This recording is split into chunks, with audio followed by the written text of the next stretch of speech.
advocates are rallying against the Willow Project. The White House is eyeing concessions to soften the blow. With just days to go until the Biden administration is set to release a decision on the first major oil drilling project of its tenure, the White House has indicated it may reduce the scope of the controversial project that has drawn fierce criticism from climate advocates. The Willow Project, proposed by ConocoPhillips, is a massive and decades-long oil drilling venture on Alaska's North Slope that the state's lawmakers say will create jobs and boost domestic energy production. Its supporters say Willow could be a much-needed new source of revenue for the region. But environmental groups have remained staunchly opposed to it, fearing the effect of the planet-warming carbon pollution from the hundreds of millions of barrels of oil it would produce. Young voters have rallied on social media against the proposal with the hashtag #StopWillow in posts that have amassed tens of millions of views. A petition to say no the Willow Project on Change.org has more than 1.6 million signatures and continues to grow.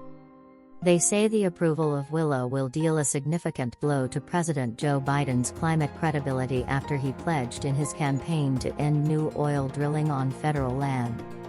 By the administration's own estimates, the project would generate enough oil to release 9.2 million metric tons of planet-warming carbon pollution a year, equivalent to adding 2 million gas-powered cars to the roads. Over the course of 30 years, climate groups have estimated it would release around 278 million metric tons of carbon pollution, which is more than what 70 coal-fired power plants could produce every year. In a move to assuage the criticism, the Biden administration is looking at reducing the number of approved drilling pads from 3 to 2 and offering to boost nature conservation measures elsewhere in the state, according to two sources familiar with the details of the plan. White House officials are considering cutting the most ecologically sensitive drill site of the three, one source said. And in a final environmental impact statement, the administration described how it would plant trees to mitigate carbon emissions from the project and move some drilling infrastructure to protect local loon habitat.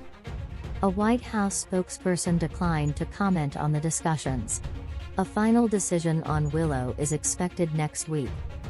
The concessions are not going over well with environmental groups, while at the same time enraging Alaska's bipartisan congressional delegation. I don't see people rejoicing in the climate community over any amount of drill pads being opened up in the petroleum reserve, one climate advocate who has been engaged with the White House in recent weeks told CNN. On Wednesday, Alaska's Republican Senators Lisa Murkowski and Dan Sullivan, and Democratic Representative Mary Peltola, the first Alaska Native in Congress, slammed the idea of reducing drill pads to appease environmental groups. If they go to 2 pads, we have told them we will view it 100% as a full denial, Sullivan said. Conoco has made it clear it would not be economically viable, and we have warned the White House, don't try to be cute. No matter where the administration ultimately lands on the massive oil project, it could face lawsuits from multiple sides that could hold the project up further. ConocoPhillips could pursue legal options if the drill pad sites are reduced. ConocoPhillips spokesperson Dennis Nuss said the company is waiting to see a final decision on the project before it shares next steps. Environmental legal group Earth Justice has been preparing a lawsuit against the project if it is approved. That won't change, even if the number of drilling pads is reduced, said Jeremy Lieb, a senior attorney for Earth Justice. I think that litigation is very likely, Lieb, who is based in Alaska, told CNN. We and our clients don't see any acceptable version of this project.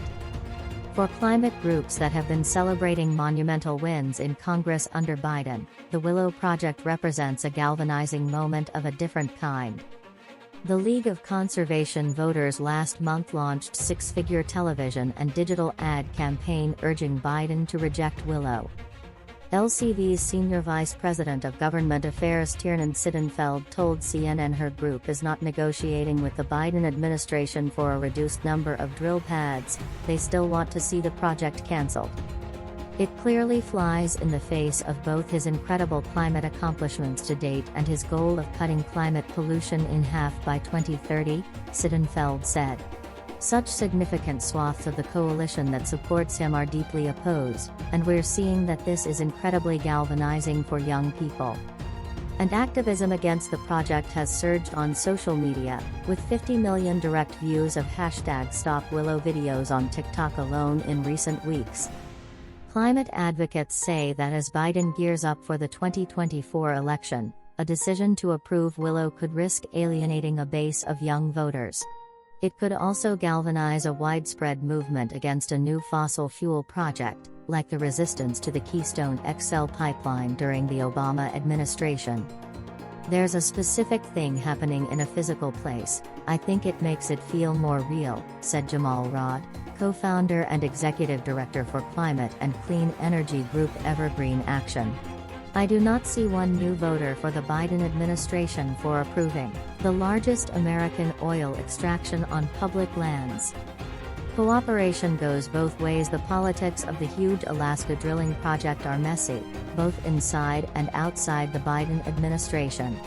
The Willow Project has been under consideration since the Trump administration, which initially planned on approving it with a larger scope.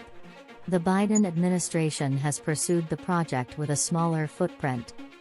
It has sparked controversy even within the administration. When the Bureau of Land Management in Alaska released its preferred alternative of 3 drill pads last month, the U.S. Department of the Interior put out a statement saying it had substantial concerns with the project, including direct and indirect greenhouse gas emissions and impacts to wildlife and Alaska Native subsistence.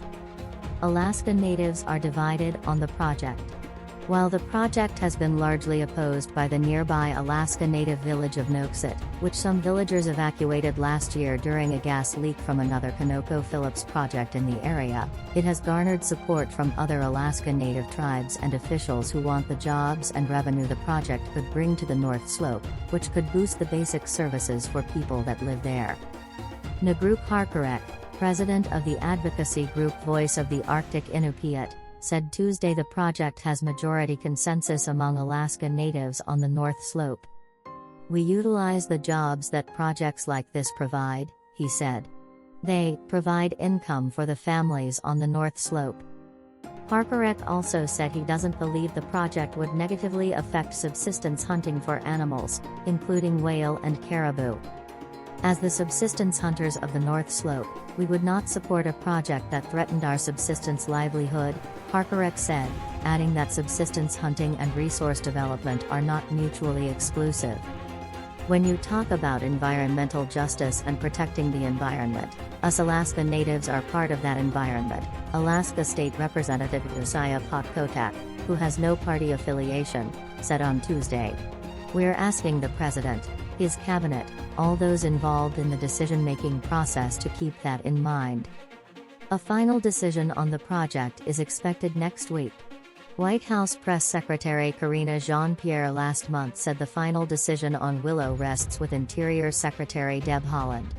But ultimately, environmental advocates and lawmakers like Murkowski told CNN they believe the White House, not Interior, will make the final decision on whether to approve Willow. Peltola, Murkowski and Sullivan have been asking White House staff to meet with Biden directly about the project, Murkowski told CNN, a meeting request that so far has not been added to the president's calendar. Murkowski told CNN that if that happens after a Willow decision is released, that's pretty rude, I think. It's not any great state secret that I have been a cooperative Republican with this administration, Murkowski told CNN. Cooperation goes both ways. That's today's latest news. Don't forget to subscribe, like, and comment so that this channel can continue to exist. Thank you for listening to the end and I hope it's useful.